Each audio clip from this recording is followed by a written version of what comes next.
Election commission of India, இப்ப இருக்க election commissioner யார் தெரியுமா உங்களுக்கு? யாரும் தெரியுமா உங்களுக்கு?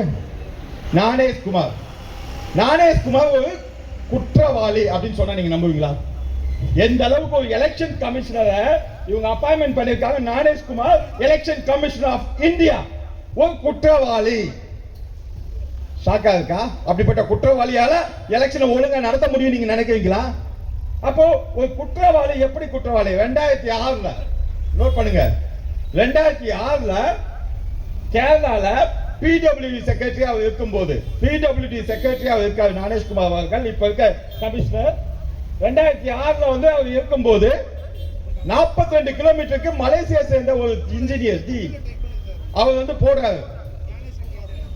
42 கிலோமீட்டருக்கு ஒரு ரோட போடுறாரு. அதாவது ஒரு சின்ன பிட்டு கூட இப்ப வரைக்கும் அந்த ரோடு ஆகல. இன்னும் தேவமா இருக்கு. லஞ்சமே கொடுக்காம போடுறாரு. நம்ம ஆளுக்கு கமிஷன் வரல அப்படின்னு சொல்லிட்டு அதை கடைசி வரைக்கும் அந்த பேமெண்ட்டை பாஸ் பண்ணவே இல்லை.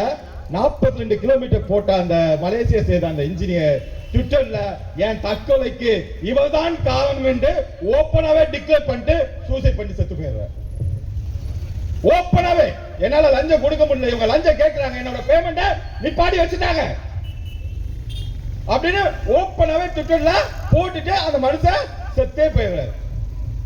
இன்னைக்கு அந்த 42 கிலோமீட்டர் ரோடு நல்லா இருக்கு.